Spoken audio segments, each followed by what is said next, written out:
Good morning. Happy day 3. We're going to be talking about all about food labels today, as well as setting up my Fitness Pal. I'm just going to have to pull up a little bit of my notes. I got some food over here to talk a little bit through. Hopefully you learned a lot yesterday as far as macros and what they are, the importance of each one of them, why we need each one of them, why carbs are not bad, why we can have a little bit of flexibility in our diet when it comes to including your favorite foods. You don't need to cut out anything. There are no, good or bad foods, and that is so important to learn and releasing some of that guilt that we feel when we eat more like desserts than we planned on or something like that, because all of these things are just food and we don't need to stress over it. So today we are going to be talking, like I said, about nutrition labels. We're going to be talking all about setting up my Fitness Pal, and then I'm going to go into a little bit more detail tomorrow and talking about the food scale, as well as a little bit more tips and tricks when it comes to tracking too. I think when it comes to the food scale, many people are like, well, I have to weigh my food, and it feels like so structured or strict or something, like Whole30 or something, but it's really, really not. It's just a kitchen gadget, right? And we just learn portion sizes by using something like that. We have more ability to be more flexible because we are using a food scale. So with all of that said, I am going to open this up and make sure that I am actually live. Okay, we're good here. I just want to check my phone, make sure that everything's good. Definitely, if you're watching this on replay, go ahead and tell me replay. Let me know what you've taken away from the past few days. I'm going to just double check, like I said, that everything is recording and good. Yes. Alrighty. So, food labels, nutrition labels, whichever way you want to call them. They have changed throughout the years. I have a few different food things here. I did also include it in the workbook, so definitely take a look at the workbook if you haven't already. There is one that I'm going to walk through today to make sure we talk through exactly what to expect when looking at a food label. And here we go. All right, so yesterday we talked all about protein. It has 4 calories per 1 gram. Carbs have 4 calories per 1 gram. And fats are a little bit different. They have 9 calories per 1 gram. And when it comes to looking at a food label, it's, yes, we want to look at the ingredients, but, kind of the main point, especially when you first start tracking, is to figure out what type of food it is and what type of macronutrients it has in it. So, we want to pay attention to the calories, the fats, we pay attention to the carbohydrates and protein. And then it's also something else that I usually track with my clients is the fiber, because you want to make sure you should be getting around 25 to 35 at most for most women. 25-30 is a good range for most women as far as fiber. So that's another one that you kind of want to pay attention to. Obviously, you want to look in ingredients, but I'm not going to go into too much detail as far as like what to look for when it comes to looking at those ingredients. And then as well as the serving sizes. So what you will notice, and I'll be talking about this tomorrow as well, is that everything is pretty much done in grams. So you're going to see even things like peanut butter, this wrap right here, all of that's done in grams, and that is going to be the serving size, but also tells you how many servings per container, per piece, or per wrap or something like that, per package, per box, if it's like cereal, it has in it. So that's what can get confusing as well, because you definitely want to pay attention to serving sizes. Too many times, like those, what is those, Lenny and Larry's cookies or something like that, and you look at one, it's like, I don't know, I've never actually even eaten one, to be honest. I think they're like 280 calories or something per half of one, and you may not realize it until afterwards that you end up eating the entire, like, 400 or 500 calories when you weren't planning on it. So that's why it's so important to pay attention to that. Obviously, the less ingredients are in something, the more whole or I'm not going to say healthy, but more simplified, it's less processed and things like that than anything else. When it says things like low carb or keto or healthy or any of that stuff, there is marketing that happens, and I'm going to talk through a little bit about that too when it comes to food labels, because they can market things as healthy and or low fat, and it's not truly low fat, or it's not truly considered something that is healthy. I see it all the time in like some of the grocery stores where it's like healthy because it says keto on it, but it's really not. It has a lot of sugar in it, and it has a lot of other ingredients that I wouldn't consider something that is exactly like healthy or whole or anything like that. The other thing when it comes to food labels is they do allow for rounding. So when we're calculating, and I'm going to kind of talk through calculating out the macros, it isn't something you need to do, and MyFitnessPal will calculate everything out for you, so you don't have to worry about that. But it's good to understand how it works and where things might be a little bit off. Especially what you will notice when you first start tracking macros is you're trying to hit fats, proteins, and carbs, and you have you have your calories, and you're aware of those, but they don't add up. So you might be hitting your proteins, carbs, and fats, but then the calories don't look like you've either gone over or under, and that's because of the rounding, and that's also because of the marketing and the some of the things that they can say when it comes to, I'm going to talk about in a second, about like carbs and adjusting things when it comes to sugar, alcohols, and fiber are two different ingredients or two different types of things that can happen with food labels that they can market a little bit differently, and they can reduce the amount of carbohydrates because those things are included, and that is because they aren't digestible. So you might hear things like total carbs, net carbs, which is basically a total carbs minus fiber, and that's going to give you a net carb. So we don't track net carbs, we track carbohydrates when it comes to tracking macros. So if you look at this food label that I put out there, that's all highlighted, you can see that it has 2 servings in it, which is about 32 grams. The calories is 140 calories. So if this, actually don't know what this food was, but if it was something that was maybe, could be like cookies or something like that, 2 servings per container, you could, what if I knew something was a serving size, I could put it on a scale and weigh it and then say, okay, 32 grams, great, I'm going to have that amount. But you don't have to always eat a full serving size, right? And you don't always have to track a full serving size. So that's something I'm talking about tomorrow, but you could put in a portion of that. So if you put it on the scale and you're like, I'm only going to have half of this, and it's 16, right? 16 plus 16 would be, yeah, 32. I had to do my math there. Give me a second. It's still drinking my coffee. So yeah, so if you wanted to do half, you can do that as well. So this nutrition label has 4 grams of fat in it, 20 carbohydrates, 6 grams of protein, and it has less than 1 gram of fiber. So when you look at the food label and how it all adds up, you want to pay attention to, that it could be a little bit off as far as the calories, because everything is rounded. So you can see here how I multiplied in the little box below. The gray spot, it says fats are 6 grams times 9, which is 54 calories. Protein is 1 gram times 4 equals 4 calories, and carbohydrates is 20 grams times 4, which is 80 calories. And when you add that all up, it actually is not that 140 calories. So let me just take out my calculator here. That would be 54 plus 4 plus 80 equals 138. So it would actually be 138 calories. But because of the rounding, where they may round up or down, that is the biggest difference and why you are not seeing the 138 calories when it comes to this. So with all that said, we also do want to be a little bit mindful of some of the things that you see in there, and some of the things like, so saturated fats, they can raise cholesterol. Things or examples of this is like animal fat, creamer, and things like that, and you just want to use them minimally as much as possible, but obviously we want to enjoy some certain foods too.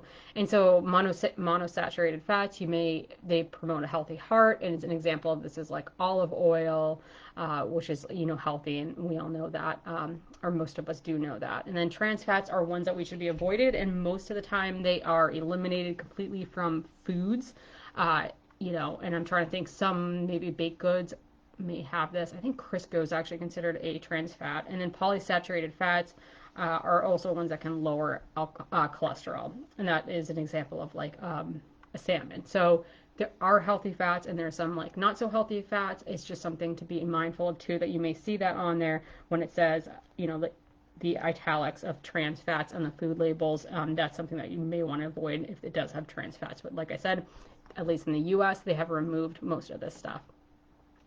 So when it comes to looking at a food label, as I mentioned, I have a few different options here, but one thing that I wanted to note was I have a wrap here and it says it's 80 calories, right? And you see a lot of those like Thomas's English muffins that say 100 calories and it's a little bit lighter, but it looks pretty much and tastes like this, similar to the other Thomas's English muffins. So with this one here, it says it's 80 calories, 2.5 grams of fat, it's 12 carbohydrates, it has 4 grams of fiber, which is a little bit higher than normal, and then 7 grams of protein. So when I calculate this all out, it actually comes out to 98.5 calories, not the 80 calories that are on here, because they are allowed to market it as less calories because of the dietary fiber in there. So they take the total carbs, I'm going to type this in for you guys, minus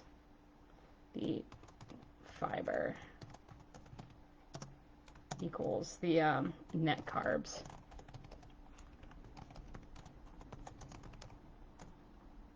Oops, let's fix that.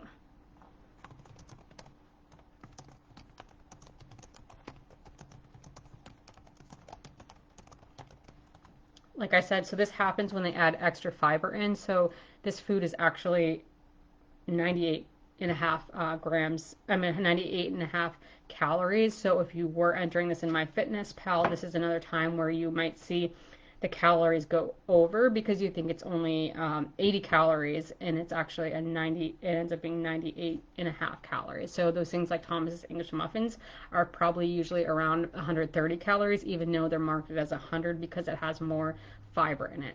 You'll also see this in the sugar alcohols when they add things like this, erythritol and things like that on things, I'm trying to think of something, Quest bars, so those protein bars, because they have that stuff and your body doesn't digest it, so it's actually considered, they're able to market as something that has less calories than you expect. So they're able to market it as a little bit lower, and that's the biggest difference when it comes to food labels. So anytime the food labels telling you something like grams, and like again, I'm going to talk about this when I'm doing the scale tomorrow, but that is how it comes. So if you're looking at a bag of frozen vegetables, that grams isn't when it's cooked. That grams is actually when, and that's a weight grams. So that weight grams is when it's at a its frozen state or the current state it's in. Same thing you'll see. So like French fries, something like that, those grams, and you know when you cook stuff that it automatically, usually like if it's something like French fries, when you cook it, it's might be losing some water.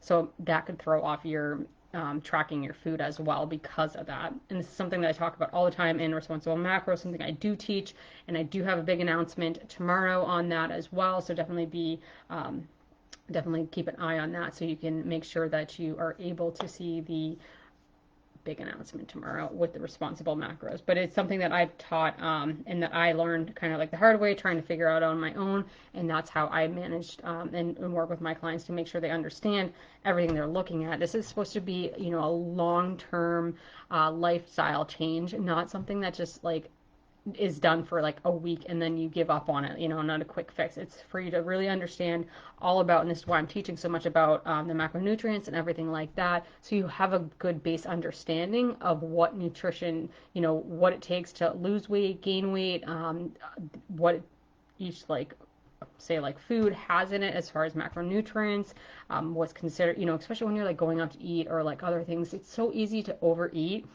There's so many palatable foods, which is foods that can taste good, that we tend to underestimate the amount we're eating, especially when it comes to when you're not tracking. We definitely underestimate and overestimate usually how much we're working out. So that's just typical of most human beings. So when it comes to setting up MyFitnessPal, there is a paid version. You do not need to have it. The only difference, or there's a few different like little things they can offer you, but the important thing with the premium version that you pay for, and I'm not sure how much it is a month, it allows you to set your macros by grams, or it can also separate your days. So if you're carb cycling or calorie cycling, you can have higher days on like Saturdays and Sundays, and you can account for that.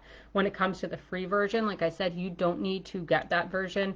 But when it comes to the free version, is that you have the ability to set by percentages, you don't have the ability to set by grams. So what you can do is you can have two different options. And this, like I said, what I teach in the beginning of Responsible Macros is that you can either set your calories to 0, and then when you go ahead and set then you don't have to worry so much about setting like percentages or anything like that. You just would want to turn your phone sideways, and I showed you a little screenshot of that in the workbook as well, is the two options to check where your macros are at. You just need to be mindful, like write them down. Once you get used to them, usually there are adjustments that are needed to your macros, but usually you stick to them for like a little while. So if you turn your phone sideways, you can easily see when you're logged in, you can see where you're at per total for the day, but also you can see where you're at when it comes to per meal. So if you want to start to like focus on boosting up your protein, and that's one thing I'm going to, one recommendation I always make is we want to increase our protein. Most people are under eating that, but you can start to have higher protein at each meal and making sure that you're getting in that enough and spreading it across the day rather than trying to choke down egg whites at like 9 o'clock at night. No one wants that shit. So we don't do that. That's my responsible macros method, is like we don't focus on like completely overhauling our life and making it a diet and miserable. So when it comes to the two different versions, like I said, you can either set the calories to 0 and then just focus on that, or your other option is just do percentages. So if say your calories are set to 1700, you would set that, sign up for MyFitnessPal, set up the goals, and then set your calorie goals, and then you would just do the percentages as close as possible. That's the other option. When it comes to MyFitnessPal, other like tips and tricks is definitely want to turn your phone sideways and check out the averages, but also if you just click, and you probably won't be able to see it. Let me see if I can show you guys this bar up here. Hold on. If you touch this bar up here, it can give you your totals as well. That's kind of hard to see, but you can also see on my Instagram account, I had a few weeks ago, I had a little Instagram thing, and it also shows on here. So here you can take a look at the totals for the day, but also averages. This is great if you just started tracking and you want to just see where you're at as far as maintenance. You can look at your weekly view, see where your averages, like for me, my protein average is around 106, and my carbs are like 184 for the past week.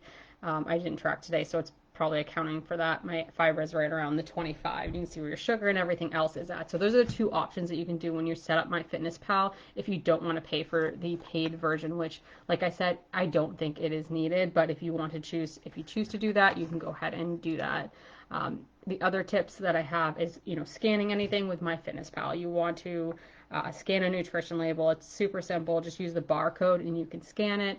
Creating meals, and again, I have something on my Instagram and I talk about this. I have videos in the client portal for Responsible Macros, for all the little tips and tricks and ways that you can set up MyFitnessPal, but creating meals ahead of time. So if you have the same oatmeal, flaxseed, protein powder every single, I don't know, maybe like twice a week, 2-3 times a week, you can create that as a meal. So all you have to do is just click it and grab it, and it has everything figured out for you. It has like 40 grams of protein, 40 grams of oatmeal, 8 grams of protein powder, or whatever that is for you. That's another way to make it super easy. We don't want to spend our entire life sitting here tracking on the phone. In the beginning, yes, it takes a little bit longer, but once you create these things, we make it a lot easier. So that's kind of like the way I go about it. You don't want to spend your entire life sitting on the phone and worrying about that. You want to be able to just do it, get it done. It shouldn't take more than 10 minutes a day. And then bulk foods, these are things like a family meal. If you're making a meal for a family, you can figure out how to track this and do it based on grams. And I do have another video in the Responsible Macros portal, as well as I think I have something on Instagram as well on how to do this.